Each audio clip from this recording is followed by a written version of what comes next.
Jurgen Klopp versus Xabi Alonso, the race for the next Madrid manager. This week, we are going to go over both of their tactics and also include a rebuild on the second channel to see who should get the job. First up today, we are going to have Jurgen Klopp. Now, we are going to go over and say right away, this is going to be a fantastic video because I actually love Jurgen Klopp for one, and also there's a lot of hype around Liverpool at the moment, and although it wasn't him that just won the trophy, there's a lot of love going around for him, so hopefully you do enjoy. If you've got a spare second, please do consider leaving a like and subscribing, but let's get into the results, and we're going to start off with the Premier League champions. That is going to be Liverpool, of course. So again, any Liverpool subscribers of mine, although I don't support Liverpool myself, you had a great season, and you know what? Take it in, because it is seriously a great moment for the club, and really nice to see a bit of success after Jurgen Klopp as well, and also so soon. And we replicated that inside of Football Manager, only losing 2 games, winning 35, and also drawing 1. Unfortunately, the English Cups didn't really go our way, as United actually done incredibly well in both of them against us, and also actually, just in general, done very well in those competitions. The Europa League, we don't just win, we annihilate Roma 5-1. So a very, very, very strong performance there. The Premier League, we absolutely took over. Salah, Diaz, Jota, incredible performance. Assists, we were remarkable. The only thing we didn't dominate is actually the clean sheets. Alisson isn't far off, he is 1 off. So I mean, not too much of a sort of gap there. Van Dijk also played well. As I said, Szoboszlai, Gravenberch, the usual candidates for great performances. Now, in terms of the stats, 142 goals, over 880 shots. The fewest conceded, but we are going to be tied with the most clean sheets. And it's nearly a three-way tie between Arsenal, Liverpool and Manchester City. Possession, we're not going to be on there. Of course, we are sort of, well, as described as heavy metal football, very aggressive, press, attack, attack. So we're not always going to have tons and tons of possession, but we are going to be good defensively, work incredibly hard, and also go and score a ton of goals, to the point where we actually scored a total of 3.74 goals a game, conceded only 0.5, had over 23 shots every single match. Little keynote, the tackle win ratio is never going to be the highest of highs. It's actually okay, but because we are playing such an aggressive, electric, fast-paced style, players will get booked. It happens in the Klopp system. That is a well-known fact. There will be bookings, and my only bit of advice I can say to you, if you're picking up too many bookings, maybe remove some of the tackle harders that get stuck in, but bear in mind that will impact the results. You have to watch that Europa League final. I mean, what a game by the boys here, put on such a great show, as Diaz is going to take on everyone, link up with Jota, and that is an incredible finish from a very, very, very likely goal scorer. What a player. Mo Salah is going to step up, a great penalty into the bottom right-hand corner. Absolute elegance from him. Endo on the ball, 70 minutes on the clock, into Trent, an interesting man at the moment, into Salah, down the right hand side, maybe a little cutback, he goes alone, and that's cheeky. I like that. A great goal there to go 3-0 up, and we are simply going to carry on. Updated set pieces. How about an updated goal? Absolutely incredible from Van Dijk. Incredible to see back stick. And talking about set pieces, we've got the utter cheek to go and score another one. So we led this game 5-0, and the only goal we conceded was literally in the last kick of the game, and I'm not going to discredit them. It was actually quite a well-crafted goal. One incredible ball there. Nothing Alisson can do. It would be rude to not go and test with Dortmund, of course, his previous team, and actually the team that did beat Madrid, which obviously is the last test, in the Champions League final. So that is always quite interesting. I will say the Pokal didn't go that well. The league went really well. The Champions League is the biggest talk of the town, but the Bundesliga is also very nice to win. And we weren't flawless, 3 draws, 2 losses, but we did have a big point advantage over Leipzig, Bayern, Stuttgart, Leverkusen, those sorts of teams, and we are turning to the bagsman again. Adeyemi, 39 goals. Duranville, really enjoying his time at the club this year. Pascal Gross, Gittins, Cabell, really strong performances, which did result in a Dortmund whitewash. 125 goals, over 850 shots, the fewest shots against. Again, possession, not a focus, but in the Bundesliga, we are going to pick up a decent sort of level. 619 dribbles being made, and the clean sheets, we're not only going to we're going to walk away with. So very, very strong over in Germany. And again, incredible stat lines. This time, over 25 shots a game, over 3.6 goals a game. I can't knock it. That is incredible. Lastly, over to potentially his new team. I'm quite torn on who's going to go. I know Klopp was open to interview, was what he said, so very interesting there. I am partly thinking it's going to be Xabi Alonso's, but it would be nice to see Klopp back in a big team. Now, with Madrid, we had a great season, okay? Apart from not winning the Champions League, which of course they won't be doing this year, hence the reason why Ancelotti's going to be going. We do win 36 games in the league, draw 1 and only lose 1 game. We also do win the Spanish Cup 1-0 over Barcelona and the Super Cup 5-2 over Barcelona. So it is going to complete the Spanish treble. And Barcelona nowhere near our level in the league. Vinicius, Mbappe and Bellingham performing as they should do in real life. Thibaut Courtois the most clean sheets and genuinely a really, really, really impressive season where we dominated again. Defensively, remarkable. Possession, actually really good as well. So maybe it is just a Premier League we couldn't have the possession in, although again, I'm not going to sell this as a possession tactic because it really, really isn't. We are a tactic that defends well, presses high, and scores goals. And I'm happy to admit that. And to finalise it, the data hub, we are going to go finally just over 4 goals a game at 4.13, 0.66 conceded, and 87% pass completion. And this one, we're approaching 26 shots a game.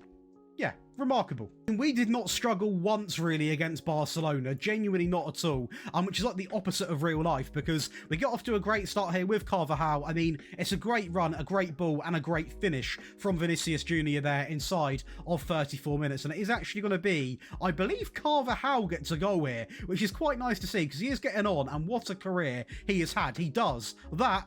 That's a finish. But now, over to your favourite part of the video, and if you are enjoying, be sure to leave a like and subscribe. And once again, if you are interested in seeing a Jurgen Klopp versus Xabi Alonso FM24 rebuild, make sure you come on over to Daily Josh, because we're doing 5 years of each, and we're going to see who should get the job. So make sure you head on over. But to make this tactic, you want to simply load in a create your own style and operate with a 4-3-3. And we are going to build up from there today. So Jurgen Klopp, it is no secret, is it, obviously, that he does play quite a high-tempo, aggressive football, and to match that, we are also going to go up to the attacking mentality. Well, going over to the player roles, we are going to start off with a sweeper keeper, who is simply going to come in on support. Again, nothing too crazy, just because the tactic actually is quite a risk-taken tactic. We've got a very, very attack and backline in some elements, so I don't really want the goalkeeper being too aggressive and basically error-prone. When it comes to the right-back, we are going to use a wing-back on automatic,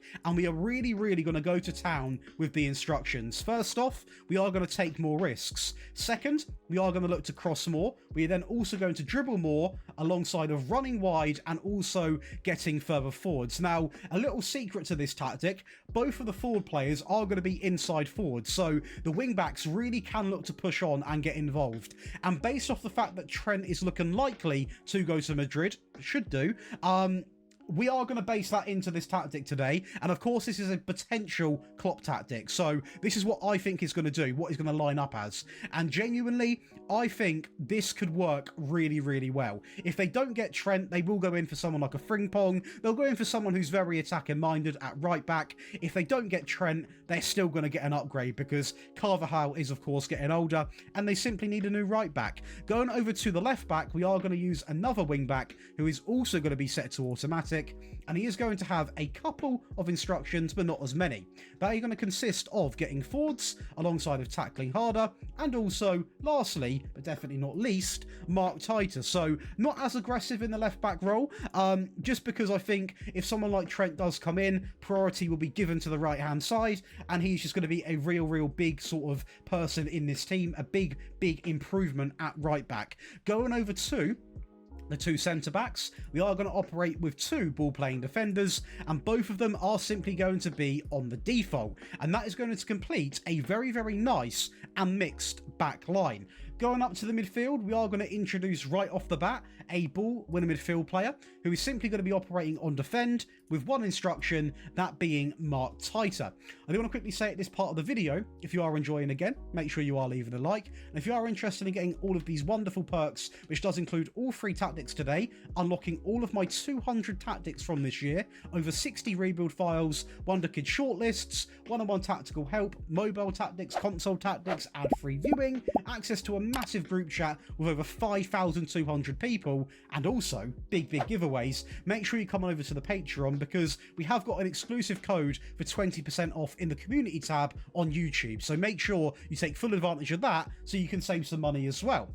Now going up to the other 2 in midfield, we are going to use a box-to-box on the left-hand side, and he's simply going to be on support alongside of take more risks, get further forwards, and also move into the channels because Madrid have got a lot of good midfielders, and I actually think a box-to-box is a real good option to have. Now, obviously, there's several candidates that can play that role. Valverde could play there. I mean, I believe Tuchel could play there. Bellingham obviously could play there, although he has been playing different areas. I really think they've got a nice midfield to work with, and I know Ancelotti's gone with this sort of narrow diamond system, but I do think a bog standard 4-3-3 would actually get a lot out of this team. I really do. So I'm actually quite rooting for Klopp to get the job if he does so will attempt, and they do want him. To the right hand side, we are going to use a CM on attack. So again, a bit more sort of firepower going forwards, dribble more and simply tackle harder. And we can now start to operate on this front 3. So the first one, nice and simple, a default advanced forward. On the left hand side, we are going to use an inside forward on attack, and he is going to have some instructions. Those are going to be shoot more alongside of roam from the position, tackle harder, mark tight. The left hand side is going to be marking the D in brackets R, and the right hand side is also going to be another inside forward on attack. And just to instantly get the confusion out of the way, he's going to mark the D in brackets L and also share the same other instruction. So mark tight, tackle hard, roam, and also shoot more. So you're going to have goals from Vinicius, you're going to have goals from Rodrigo, Mbappe. This system suits the team really well. But going over to the team instructions to explain a bit more, we are going to gain more width by going fairly wide, mix crosses, pass into the space, play out from the back. We've got 2 ball playing defenders and a ball winner midfield player to link up the play. It makes sense to do so. We're going to focus down the left and the right, and just because I think Trent is going to have such an impact if he joins, we are also going to overlap right and really get him involved, because I think he is going to be a big part of this team if the move happens. We are also then going to run at defense, be more expressive, the higher tempo, and the passing goes down by 1 to shorter. In transition, we're going to take short goal kicks to the entire back line, distribute quickly, counter, and counter press. There is not a single argument that this should not be happening. We are going to counter press as Klopp does, and we are going to counter. We are going to fly and score goals. Out of possession, we are going to go over and deploy the high press with the much higher defensive line, trap outside, step up more, get stuck in. We've got 3 very attacking players up front with that high line, so prevent the goalkeeper distribution, and also we are going to max out the trigger press to nice and simply much more often. Now, I have gone to the effort to make an attacking version, which is very similar, so do stick around for the defensive one as well, because that is quite different, and you do need all 3 to go into a season. So the goalkeeper does remain the same. The wing back on the right does remain the same. On the left does remain the same. Both of the ball players, 2 new instructions: dribble more and also tackle harder.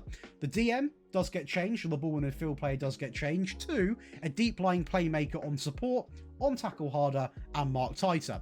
The box to box, 3 instructions: take more risks, get forwards, and also move into the channels. And the Mazzala comes in opposed to that CM because he's just a bit more attacking minded and really does get the job done. As for the front 3, they simply do remain unchanged. The mentality also does remain the same on attacking. All this good stuff does look very similar, so I won't waste your time. There is one change, but we'll talk about that very quickly, because the only change is also the overlap on the left-hand side. So we are really going to commit both of the wing-backs forward now and let them really get some attacking opportunities. And you can get creative with this, okay? You can use a bit of your own sort of knowledge in the game, which I'm sure you got tons. You can even spice things up by doing some underlap and runs, really mix things up. But by how I'm playing, we are going to go for the overlap opposed to the underlap. In transition, we're going to counter press, counter, distribute quickly, and play to the centre-backs while taking short goal kicks. And lastly, out of possession, we can't really go any more attacking than last time, so trap outside, step up more, get stuck in, prevent short goalkeeper distribution, and max out the trigger press. And that is going to give you the attacking version of Klopp's Madrid. Defensive version, a lot different and a lot more possession orientated. So for possession fans, control freaks, if you want to say that, sounds quite harsh, you can play this system from minute 1, or you can simply switch to this when you're a couple of goals up and you want to seal out a game. The goalkeeper does remain the same. The ball players, the same as the default. Both of the wing-backs, incredibly different, both simply on defend. This man comes back into the team and remains the same, as does the box-to-box, but with less instructions, simply on tackle harder. The CM is coming back in on automatic, on dribble less, shoot less, tackle harder, and mark tighter. The complete forwards are brand new, on support, on shoot less, and tackle harder. And the inside forwards are both now on support, on roam, tackle harder, mark tighter, and mark position. The left side, of course, marking the D in brackets R, and the right hand side, of course, marking the D in brackets L. And that is going to give you the player roles, the team instructions. Let's get cracking. So, from attacking to positive is the first change. We're also going to go up by 1 to fairly wide while playing out from the back. Mixed crosses does remain the same. We're now going to dribble less and become this possession-orientated team. The tempo remains in the middle, but because the passing goes down so much, the tempo also will, of course, naturally lower to a slightly lower tempo. In transition, we're going to counter press, so we're never going to lose the Klopp. We're never going to lose the Klopp DNA. Never going to lose it. But this time, we are not going to counter. We're going to leave it blank, and we're not going to distribute quickly, but we will remain playing to the entire back line. And out of possession, I couldn't bring myself to not have some form of higher line, so not the much higher, but this time the higher defensive line. Anything other than that is not a Klopp tactic, in my opinion. We are then going to trap outside, get stuck in. We're still going to prevent, and we still are going to have a high trigger press because we still want a bit of the Klopp way. And that is going to give you, boys and girls, a predicted, being a key word, Madrid tactic under Jurgen Klopp. So this is how I think they are going to line up. And honestly, I'm here for it. I'm not a Madrid fan, but I'm a football fan. I want to see the best players in the world playing in a good system. Ancelotti's done well, but clearly his time is up. Let me know who you think gets the job, and let me know who you think deserves the job. Be sure to leave a like and subscribe, and I'll see you in the next one. But as always, guys, just have a good day. That's all you can ask for.